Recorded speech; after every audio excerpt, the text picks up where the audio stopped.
आपण लाईव्ह आहोत.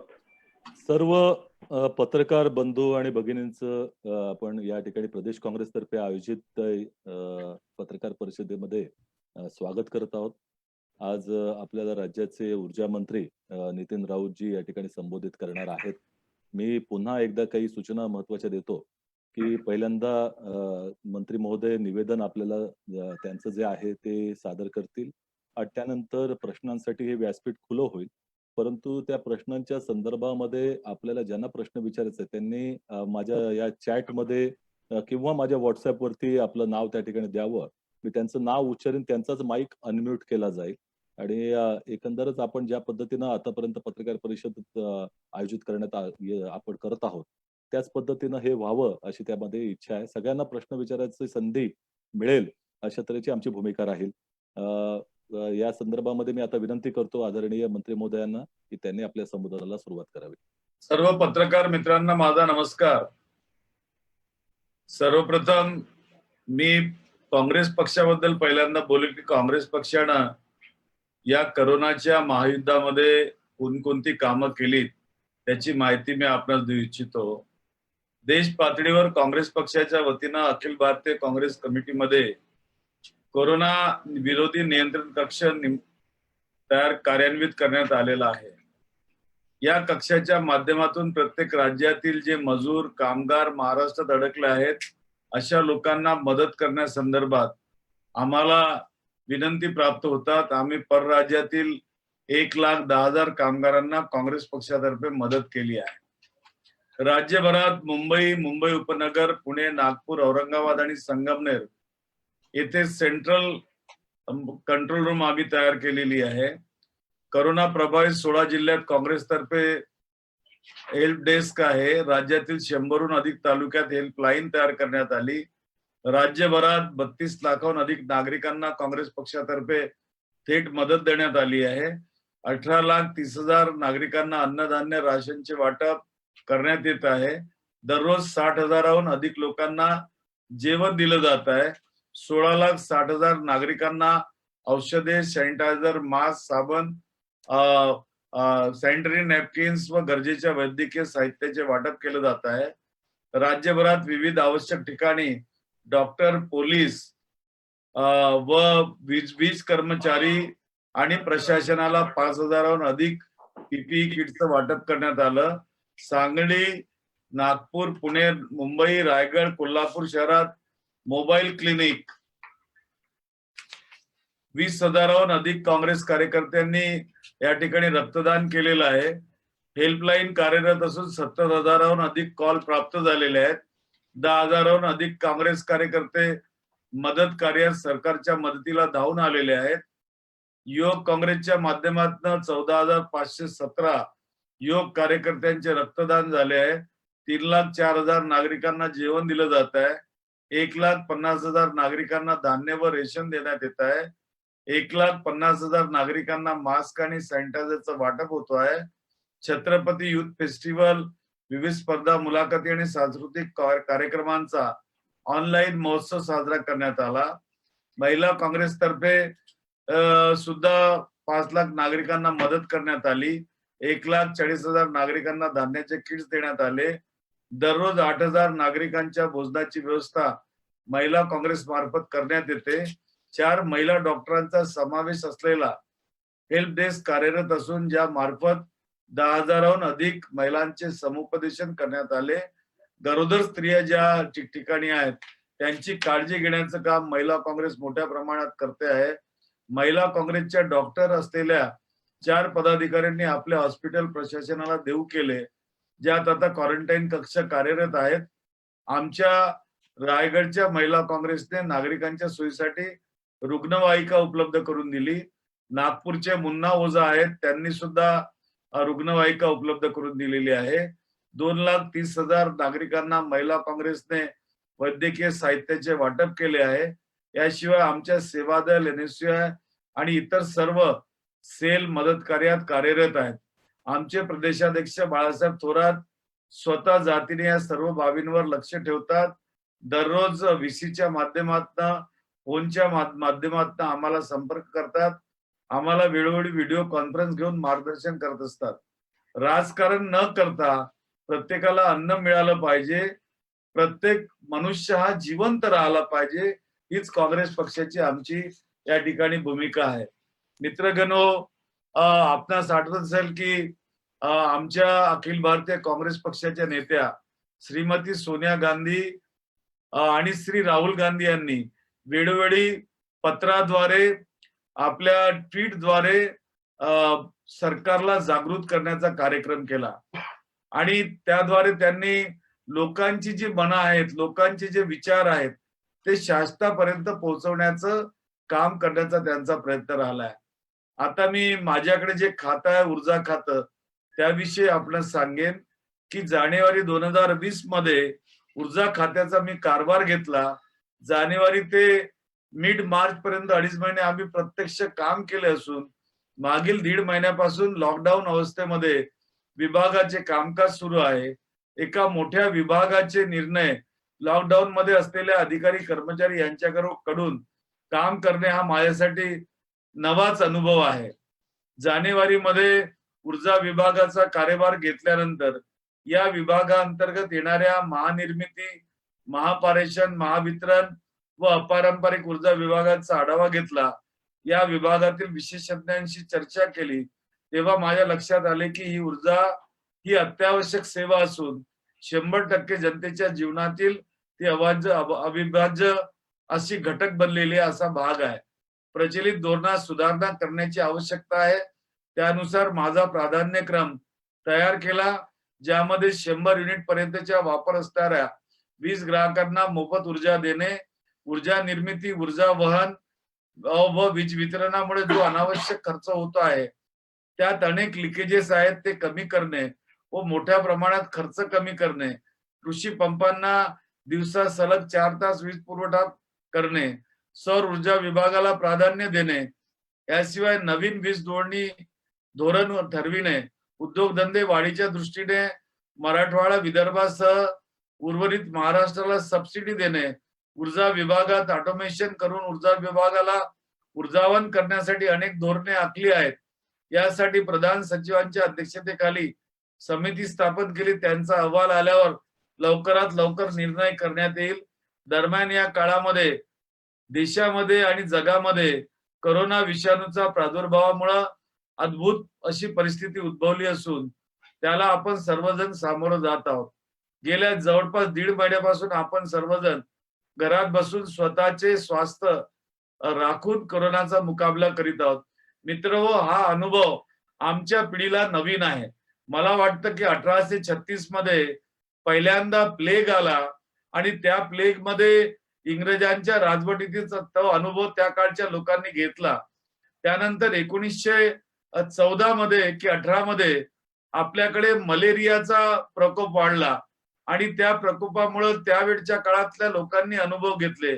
परंतु आताच्या पिढीला हे अनुभव नवीन आहेत. तरीही राज्याचे सन्माननीय मुख्यमंत्री श्री उद्धवजी बाळासाहेब ठाकरे यांच्या मार्गदर्शनाखाली काँग्रेस पक्ष, राष्ट्रवादी काँग्रेस पक्ष ही महाविकास आघाडी या ठिकाणी व्यवस्थित काम करीत आहे. अन्न, वस्त्र, निवारा या 3 मूलभूत गरजांबरोबरच वीज ही आपल्या जीवनातली अत्यावश्यक बाब आज ठरलेली आहे. कल्पना करा, या लॉकडाऊनच्या काळात जर आपल्या घरातली वीज बंद झाली तर काय होणार, आणि ते विचार डोक्यात आणून असं वाटते की वीज असायलाच पाहिजे आणि ती उपलब्ध झाली नसती तर काय घडलं असतं. आपला जगाशी, जगात घडणाऱ्या घटनांशी, माध्यमांशी संपर्क होऊ शकला नसता, हॉस्पिटल बंद असती व हाहाकार झाला असता, आपले जीवन अस्तव्यस्त झाले असते. त्यामुळे लॉकडाऊन काळात जनतेला सलग 24 तास विद्युत पुरवठा करण्याचे आव्हान माझ्या समोर आणि माझ्या विभागासमोर होते. कारण आम्ही अनेकांना सांगितलं की वर्क फ्रॉम होम, आपण आपल्या घरातून काम करा. या काळात लॉकडाऊन राहून वीज सेवा सुरळीत चालू ठेवण्यासाठी माझ्या विभागाने महत्वाचे निर्णय घेतले असून ते खालील प्रमाणे आहेत. वीज वितरण करण्या कर्मचाऱ्यांसाठी सोयी सुविधा, या काळात वीज पुरवठा अखंडितपणे सुरू ठेवण्यासाठी ज्यांनी मोलाचे योगदान केले अशा अतिउत्कृष्ट कामगिरी बजावणाऱ्या कर्मचाऱ्यास योग्य बक्षीस देऊन गौरवण्याचा निर्णय घेण्यात आला. माहे एप्रिल 2020 पासून सर्व वेतन गट 3 व 4 मधील तांत्रिक अतांत्रिक संवर्गातील कर्मचाऱ्यांना व कंत्राटी कर्मचाऱ्यांना मास्क व सॅनिटायझर खरेदी करण्यासाठी प्रत्येकी 1000 रुपये अग्रिम अदा करण्याचा निर्णय घेण्यात आला. ग्राहकाशी थेट संपर्क होऊ नये याकरिता मीटर रिडिंग, वीज बिल वितरित करणे, वीज बिल भरणा केंद्र, वीज चोरी मोहीम, वीज पुरवठा खंडित करणे इत्यादी प्रक्रिया थांबविण्यात आल्या. सर्व अधिकारी कर्मचारी यांनी त्यांच्या मुख्यालयी राहून दूरध्वनीद्वारे कर्मचाऱ्यांशी समन्वय साधून कर्तव्य बजावणाऱ्या सूचना देण्यात आल्या. सदर कर्मचाऱ्यांना आवश्यकतेनुसार कामावर जाणे येणे करण्यासाठी कंपनीचे वाहन उपलब्ध करून देण्यात आले. कंत्राटी व कर्मचाऱ्यांचे वेतन 7 तारखेपूर्वी करण्याबाबत तसेच या कालावधीत त्यांच्या अनुपस्थितीसाठी त्यांचे वेतन कपात न करण्याचा निर्णय घेण्यात आला. सर्व तांत्रिक व लाईन स्टाफ यांच्या कामकाज वेळापत्रक ठरविण्यात आले. जे कर्मचारी बाहेर गावावरून कामाला येणे जाणे करतात त्यांची राहण्याची व जेवणाची व्यवस्था कंपनीच्या विश्रामगृहामध्ये किंवा कार्यालयामध्ये करण्याबाबत संबंधितांनी दक्षता घेतली आहे. बायोमेट्रिक हजेरी पद्धती या कालावधीत स्थगित करण्यात आली.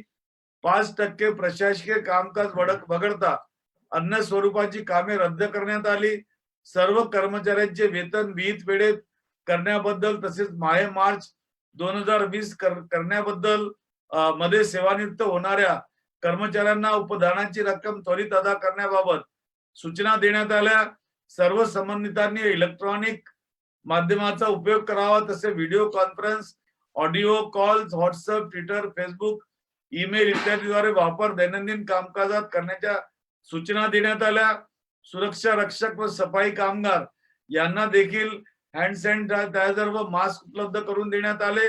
सर्व कर्मचाऱ्यांना कार्यालयामध्ये सामाजिक अंतर, सोशल डिस्टन्सिंग ठेवण्याबाबतच्या सूचना देण्यात आल्या.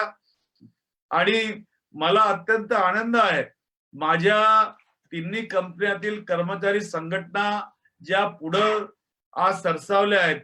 अनेक जिल्ह्यांमध्ये त्यांनी मुख्यमंत्री निधीमध्ये आपला निधी गोळा केलेला आहे, डोनेशन दिलेलं आहे. त्यांचं मी सुद्धा या ठिकाणी अभिनंदन करतो.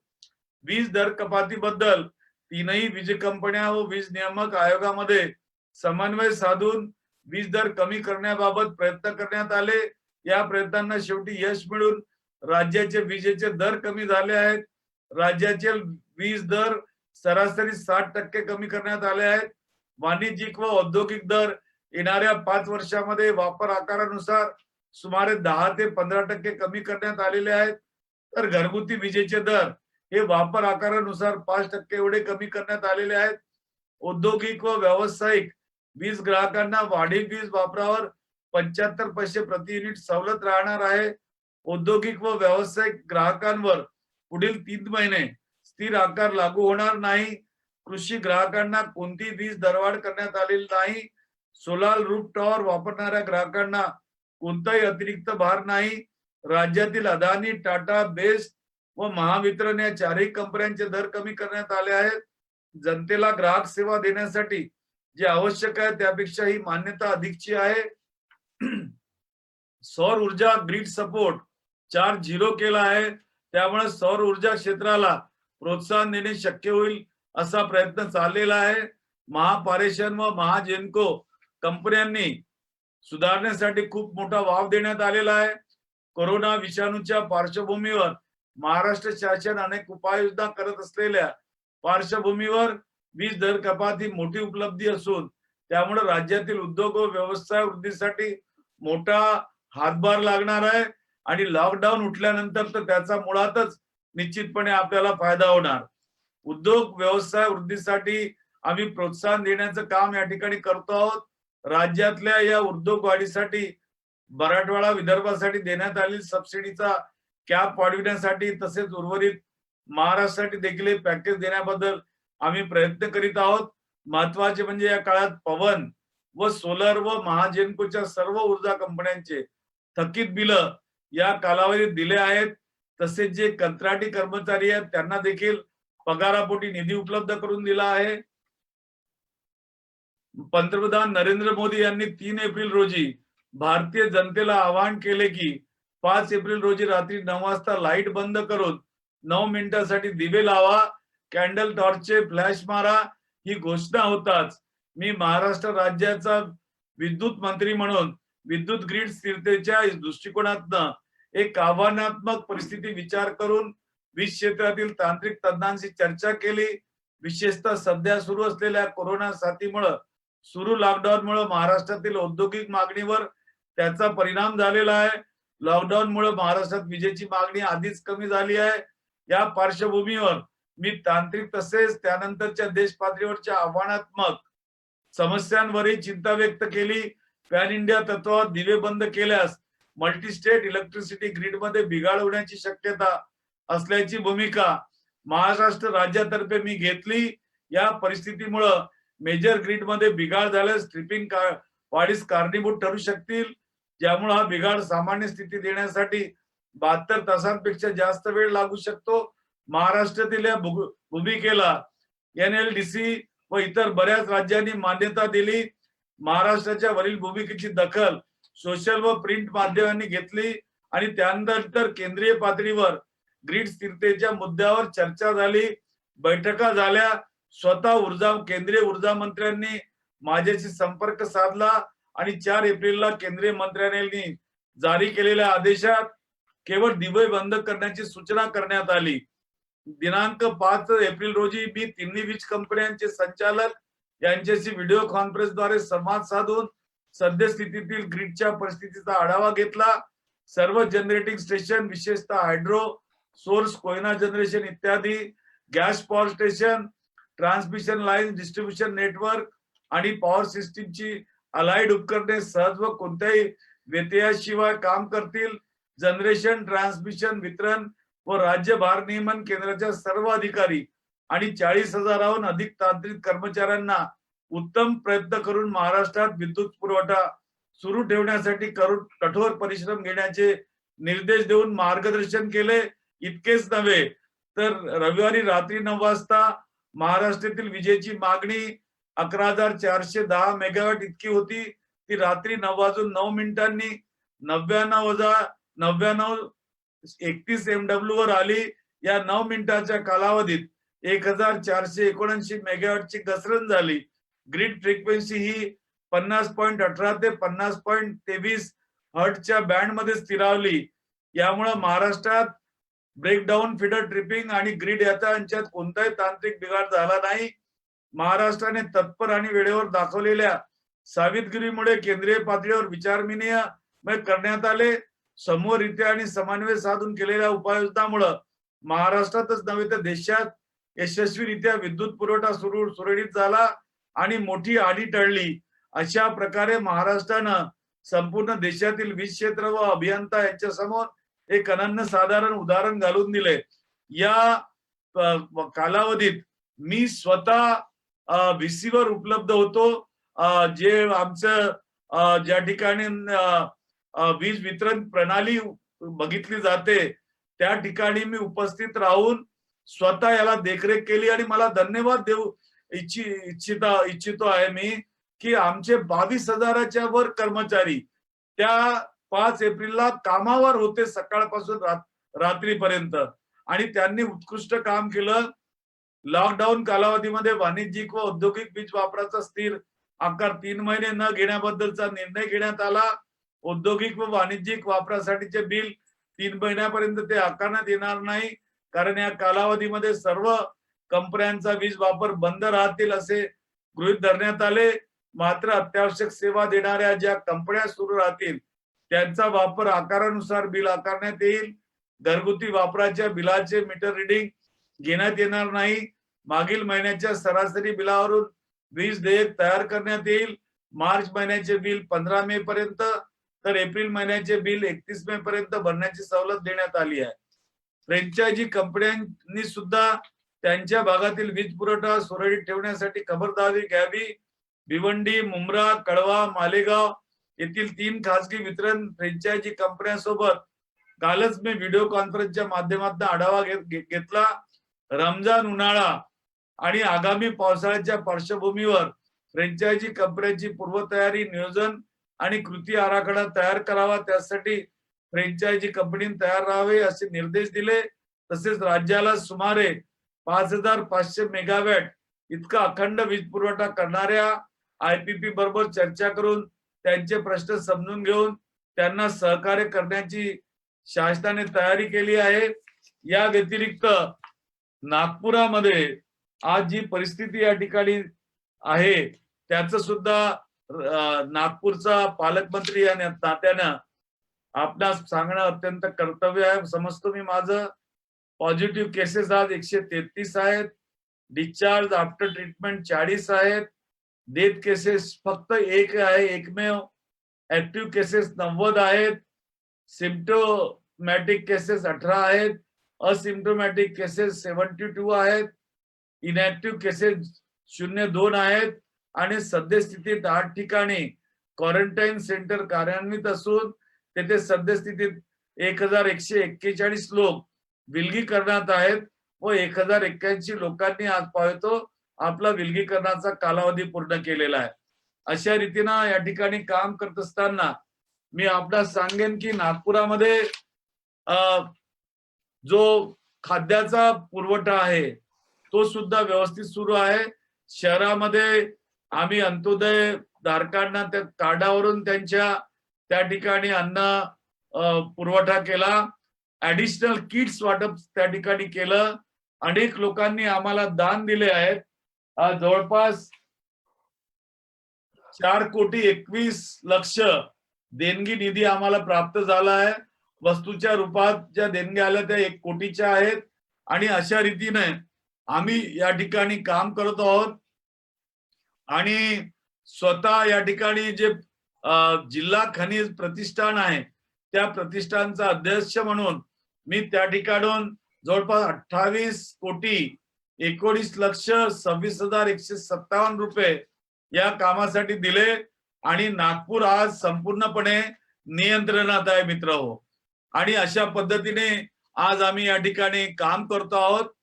आणि मला आनंद आहे की नागपुरात फक्त सतरंजीपुरा आणि मोमीनपुरा याच भागामध्ये थोडासा ते तणाव निर्माण झाला आणि त्या ठिकाणी आम्ही त्याला सील केलेला आहे. कारण जो अब्दुल लतीफ एकमेव व्यक्ती त्या ठिकाणी मरण पावला तो मरणानंतर कोविड पॉझिटिव्ह आढळला आणि त्यामुळं त्या भागाला आम्हाला सील करावं लागलं. जे विमानाने जे आलेत असे 4 पॉझिटिव्ह पेशंट निघालेत, 24 निगेटिव्ह पेशंट निघालेत आणि दिल्लीवरून जे परत आलेत त्याच्यात 12 पॉझिटिव्ह निघालेत. म्हणजे 2 पॉझिटिव्ह अधिक त्यांचा परिवार आणि 125 निगेटिव्ह निघाले. दिल्ली निजामुद्दीन मधनं जे मरकज मधनं आलेत 4 लोक आलेत, त्यांच्या परिवारातले 25 असे 29 पॉझिटिव्ह झालेत. 238 निगेटिव्ह आलेत आणि 60 अवेटेड आहेत. आणि अब्दुल लतीफ मुळे 84 लोक पॉझिटिव्ह झालेत. अशी त्यांची संख्या आता पॉझिटिव्हची 85 झाली आहे. आणि 294 निगेटिव्ह आलेत. 832 आता अवेटेड आहेत. टोटल 133 लोक 130 लोक पॉझिटिव्ह आणि 681 लोक निगेटिव्ह, 892 लोक या ठिकाणी अवेटेड आहेत. अशा पद्धतीने या ठिकाणी आम्ही हे केलं. आणि अशा पद्धतीने मी माझं हे महाराष्ट्र प्रदेश काँग्रेस कमिटी, अखिल भारतीय काँग्रेस कमिटी, नागपूर जिल्ह्याचा पालकमंत्री आणि ऊर्जा मंत्री या नात्याचं माझी जी माहिती याला मी आता या ठिकाणी आवरतो. आणि आवरून मला असं वाटतं की आपल्या सर्वांना या ठिकाणी संधी दिली पाहिजे. सचिन आपण आहात. सचिन सांगा, मी त्यांच्या प्रश्नांची उत्तरं द्यायला तयार आहे. मी प्रथम विनंती करतो पीटीआयच्या आपल्या मनीषाताई रेगे यांना की त्यांनी आपला प्रश्न विचारावा. जी मनीषाताई, नमस्कार. नमस्कार सर. एक विचारायचं होतं, या लॉकडाऊन पिरियड मध्ये डिमांड सप्लाय किती आहे ते सांगू शकाल का? इलेक्ट्रिसिटीचा आणि सरप्लस आहे की डेफिसिट आहे? नाही, डिमांड सप्लाय तसं पाहिला तर आमचं योग्यच आहे. ज्याची आवश्यकता आहे तेवढं डिमांड सप्लाय आम्ही देतो आहोत. आणि आम्ही स्टँड बाय ठेवलेला या ठिकाणी जर अशी आवश्यकता आली की वेळेवर आम्हाला डिमांड वाढली तर आमच्याकडे गॅस पॉवर स्टेशन आमचं सुरू झालंय उरणचं. तद्वतच आम्ही जे पाण्यावरून जलविद्युत निर्माण करतो ते सुद्धा आमच्याकडे स्टँड बाय म्हणून ठेवलेलं आहे. अच्छा, दैनिक फिगर आहे का काय? हा, फिगर आहे का किती किती मेगावॉट सरप्लस आणि आहे? Generation 18,000, demand 18,000. आजचं जनरेशनची डिमांड 18,000च्या जवळपास आहे. अच्छा, डिमांड का? डिमांड. अच्छा. विजय सिंह जी दैनिक भास्कर से, आप अनम्यूट करें, है ना, अनम्यूट करें. हेलो, नमस्कार. हाँ नमस्कार भाई साहब.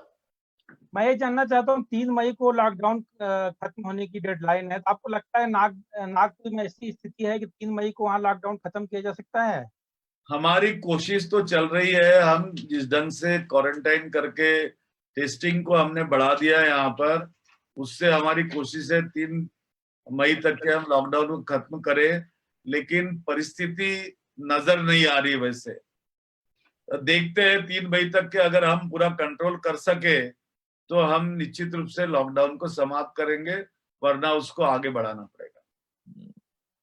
Sunil Kale, TV9. Okay sir, आवाज येतोय? हा, येतो. नमस्कार. नमस्कार सर.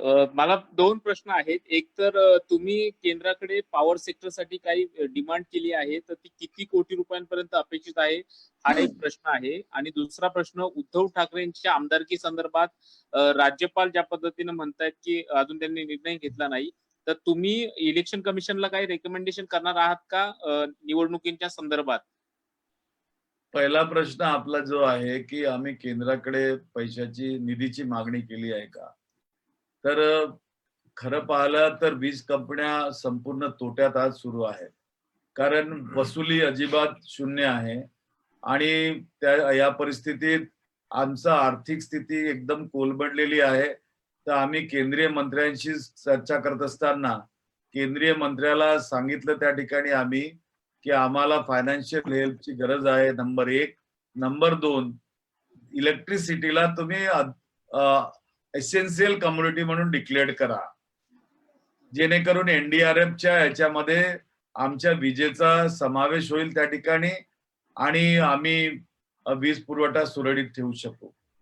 दुसरा प्रश्न आपला जो राजकीय आहे, त्यामध्ये खऱ्या अर्थानं हा देश भारतीय संविधानावर चाललेला आहे आणि भारतीय संविधानात जे अधिकार देण्यात आलेत राज्य सरकारला, राज्याच्या मंत्रिमंडळाने जो निर्णय केला तो निर्णय राज्यपालांनी मानायला हवा होता आणि अजूनपर्यंत त्यांचा निर्णय आला नाही. म्हणून पुन्हा काल मंत्रिमंडळाची बैठक झाली आणि आज पुन्हा मंत्रिमंडळाची बैठक घेऊन राज्यपालांना काल आमचे मंत्री सुद्धा जाऊन भेटलेत, त्यांना विनंती केलेली आहे. मला असं वाटतं की भारत सरकार निश्चितपणे राज्याच्या राज्यपालांना त्या ठिकाणी मार्गदर्शन करेल की आपण भारतीय संविधानाचा मान राखून या ठिकाणी उद्धवजी बाळासाहेब ठाकरे यांना नामनियुक्त करा. नाही, पण तुम्हाला भीती वाटते का राज्यपाल अशा पद्धतीचा निर्णय घेणार नाहीत, त्यामुळे इलेक्शन कमिशनला तुम्ही रिकमेंडेशन द्यावं? नाही, भीतीचा प्रश्न नाही आहे, कारण कायद्याचा प्रश्न आहे. कायद्याच्या अंतर्गत जेव्हा मंत्रिमंडळ निर्णय घेतो म्हणजे सरकार निर्णय करतो आणि सरकारचा निर्णय हा राज्यपालांना बंधनकारक असतं असं त्या तरतुदीमध्ये सांगितलेलं आहे.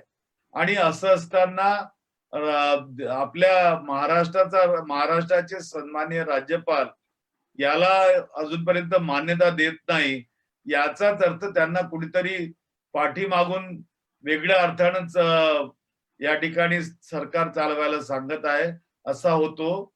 त्यामुळे वेळ पडली तर आम्हाला ते कृत्य सुद्धा करावं लागेल आणि निवडणूक आयोगाशी संपर्क करावा लागेल. सुरेंद्र गांगण, हिंदुस्तान टाइम्स.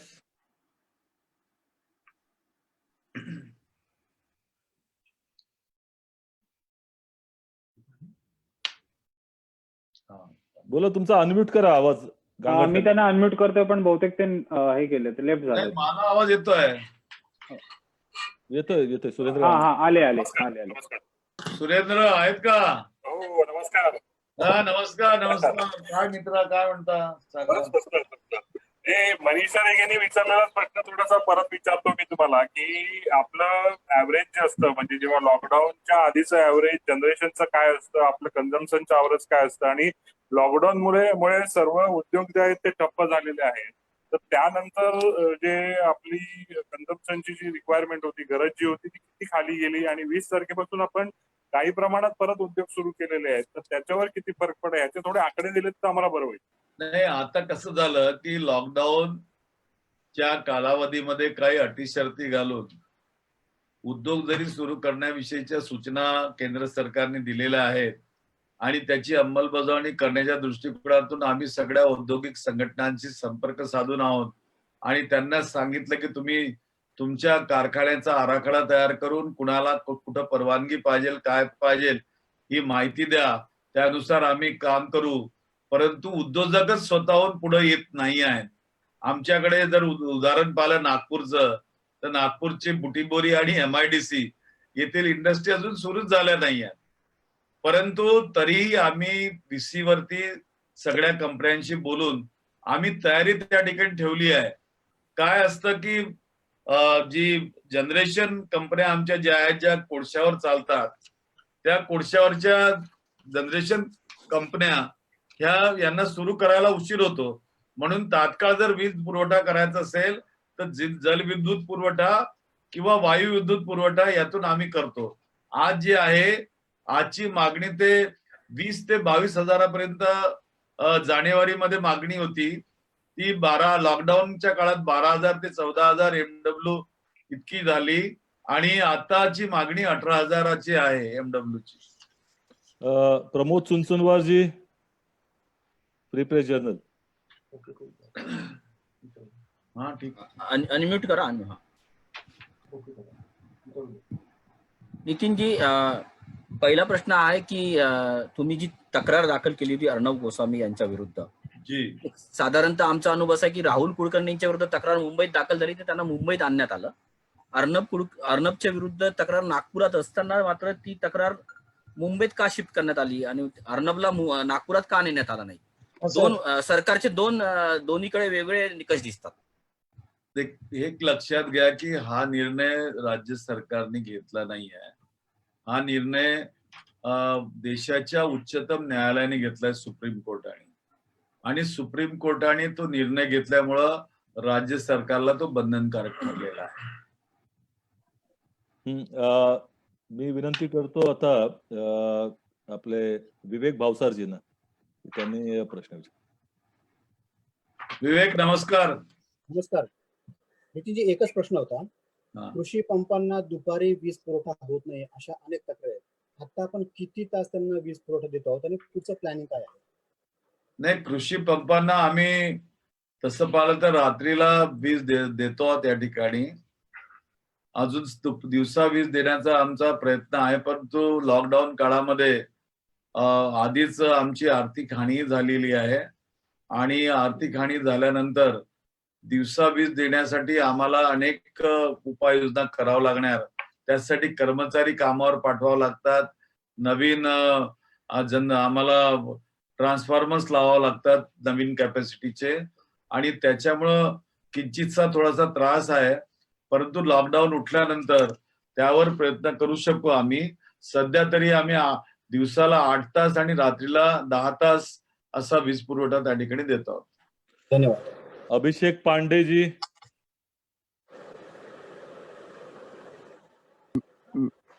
आवाज आ रही सर? नमस्कार. हाँ नमस्कार, कैसे आप? बस बढ़िया.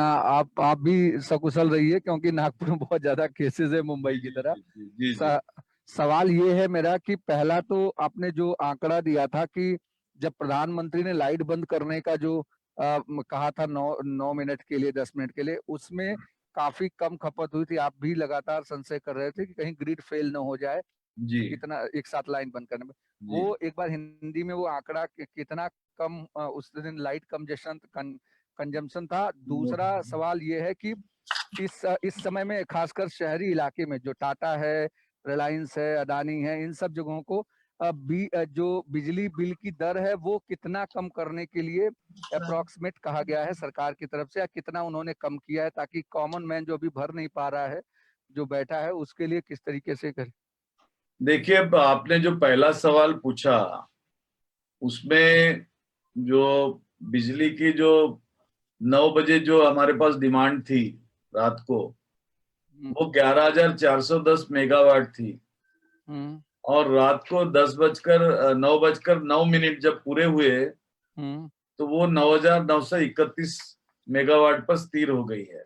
तो जो एक्चुअल डिफरेंस जो आया है वो है 1,479 मेगावाट का। और जो ग्रिड फ्रीक्वेंसी होती है वो 50.18 से 50.23 हर्ट्ज बैंड में स्थिर हो गई। इसलिए कहीं पर भी कोई ब्रेकडाउन, फीडर ट्रिपिंग या ग्रिड फेलियरनेस नहीं हुआ। और दूसरा आपने जो सवाल किया कि हमारी जो कंपनियां हैं अदानी और टाटा, या इनका जो पहली बात तो जो बिजली का जो कीमत होता है, दर जिसको निश्चित करना होता है, वो निश्चित करने के अधिकार ये MERC को है। वो कोई सरकार को नहीं, या कोई कंपनी खुद होके नहीं करती है। तो वो उन्होंने जो किया है वही रेट करने पड़ेंगे इनको, और वे कंपनियों ने वो रेट उस ढंग से कम किए हैं। राष्ट्रीय स्तर पर हमारा एक चैनल के ऊपर बैन ही है।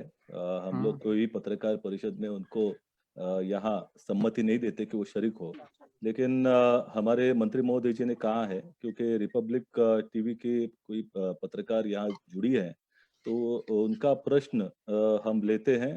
अलीशा नायर।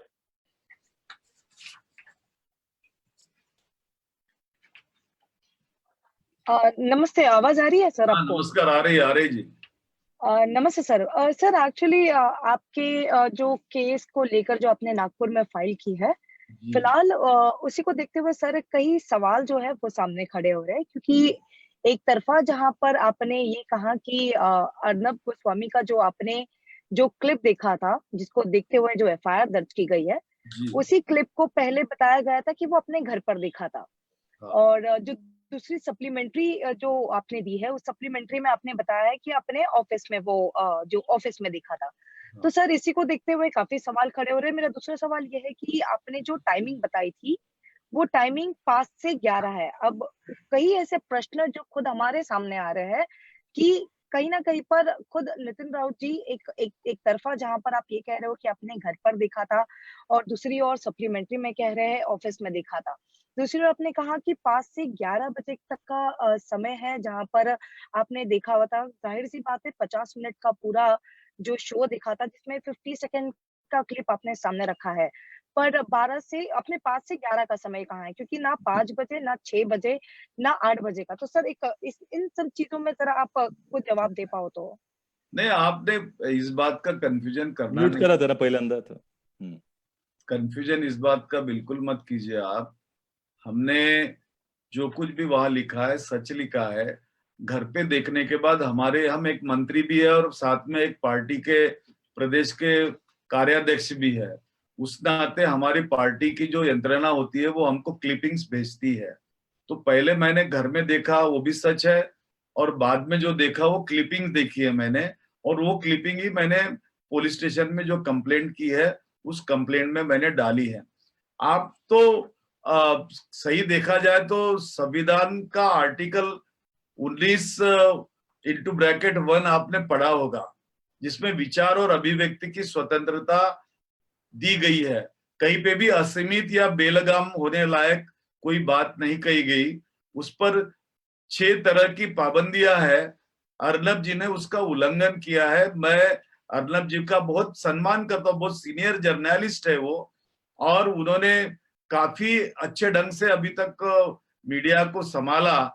लेकिन क्या हो गया मुझे पता नहीं कि उनका जो स्पीच होता है वो स्पीच में वो भूल गए कि वे इस देश के नागरिक है और यह देश भारतीय संविधान के तहत चलता है। मैं पत्रकारिता की स्वतंत्रता का पूर्ण रूप से समर्थक हूँ। सवाल उठता है कि क्या अर्नब ये बोलकर पत्रकारिता कर रहे थे। ये स्पष्ट तौर पर दंगा भड़काने की कोशिश का मामला है। अर्नब से इतनी लंबी जो पूछताछ इसलिए हो रही है कि दंगा भड़काने की कोशिश और आपराधिक षड्यंत्र जैसे गंभीर आरोप उन पर मढ़े गए हैं, जिसमें IPC 153, IPC 153A, IPC 153B और आईपीसी 120B। अगर आप लोग ही बता रहे हो कि उनको 12-12.5 घंटा बिठाला गया, मैं पूछना चाहता हूं कि इस देश का भूतपूर्व अर्थ मंत्री, भूतपूर्व गृह मंत्री पी चिदम्बरम साहब को तो काफी घंटा बिठाला गया। उनको किस कारण से बिठाला गया था और किस कारण से उन पर वो कार्रवाई की गई थी, उसके बारे में कभी आप लोग बोलते नहीं। और आज अर्नब जी के बारे में आप बोल रहे हैं। मैंने वो जो क्लिप सुना, वो क्लिप में पूरी तरीके से उन्होंने जातीयता भड़काने का काम किया है और यह उनको अधिकार किसी ने दिया नहीं है, ना भारतीय संविधान देता है। धन्यवाद। सरफराज आरजू जी।